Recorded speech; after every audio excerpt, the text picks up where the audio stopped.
votes. You've got to stop the bleeding. What the last year has been, it's been a tourniquet. Look, take this state.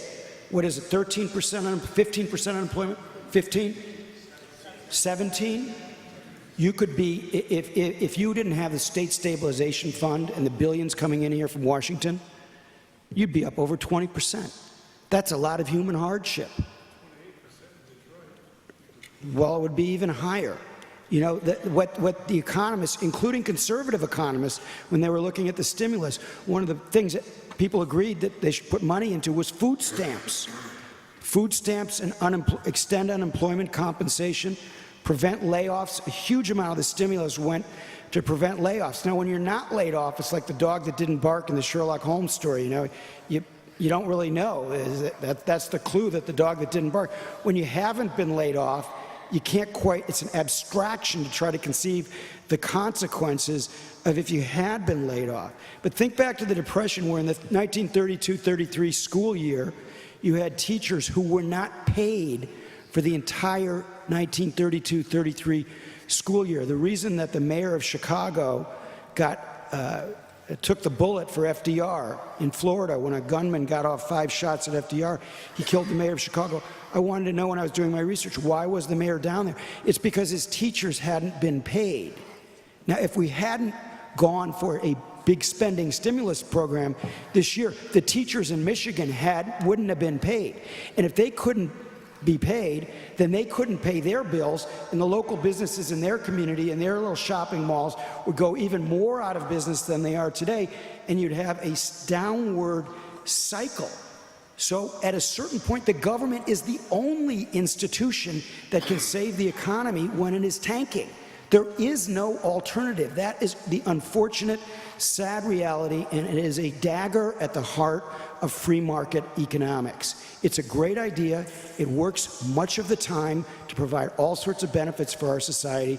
I'm a huge advocate of market ideas for incentivizing people, but when you're in trouble, when you're in a foxhole, you need the government, and that's what we've learned again, as we did in 1933.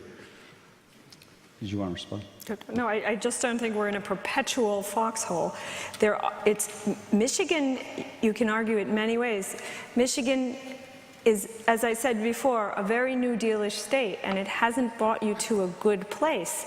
You can think now about the terrible pain that you're in, about the employment problem. We think about it too. But the question is Michigan's future. And if you add entitlement on, stabilization / entitlement onto, you may not get any farther than you are now, and you will further challenge the opportunities for those who follow you. One of the states that I studied, I don't like one state better than the other, but one of the states that brought itself to my attention in the recent period, actually not vis-a-vis Michigan, but vis-a-vis Japan, where they had 10 stimuli and ended up with higher unemployment and a worse stock market than they had before, after that decade of stimuli, was Texas.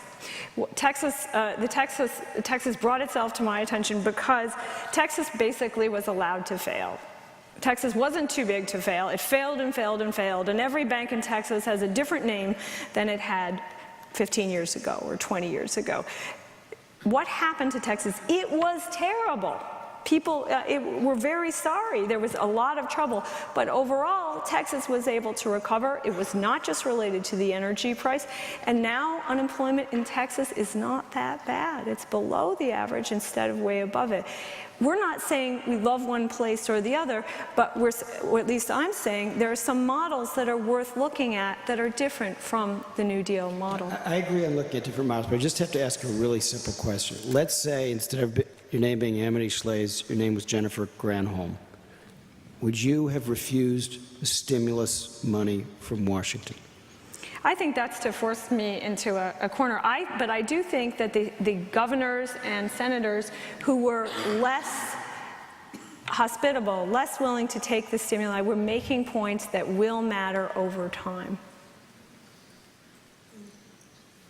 Hill, thank you very much. Unfortunately, we're starting to run out of time now. We've had some great questions, great answers, and I want to thank both of you for generating a lot more light than heat in this debate.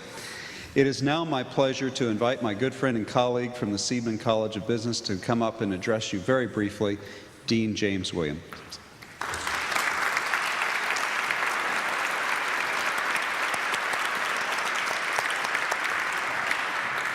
Thank you, Gleaves. And thanks to our great debaters. What a wonderful night, right?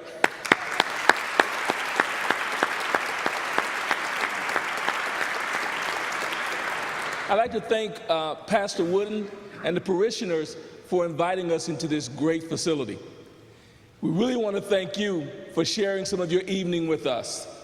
We're really pleased that we were able to share this joint venture between the Hauenstein Presidential Center and the Seidman College of Business. We both are very blessed. In fact, our two organizations reside side by side in the DeVos Center right across the river over there. And I've seen what the Hauenstein Center is doing. They are truly one of the outstanding presidential centers in the nation.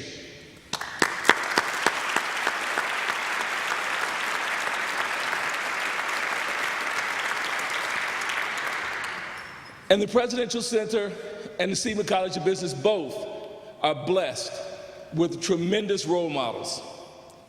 Gleaves already talked about the great, yes sir, Hauenstein, Ralph.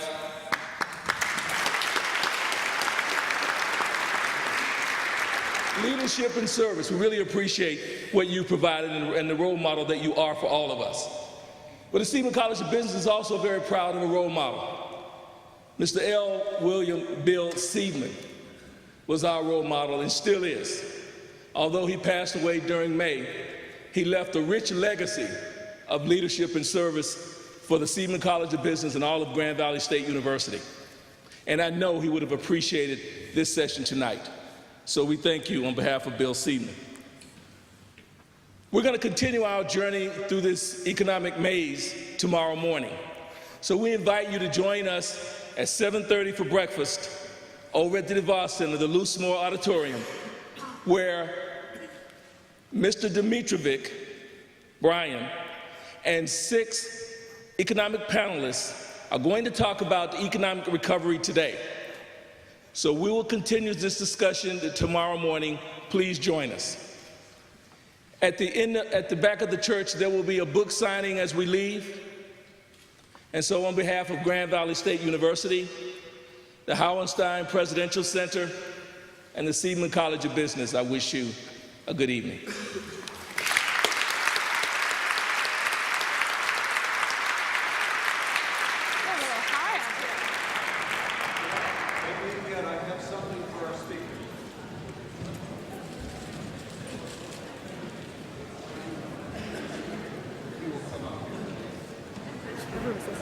You know, going through a debate like that, I think our speakers, our debaters deserve a Ralph Hauenstein tote bag.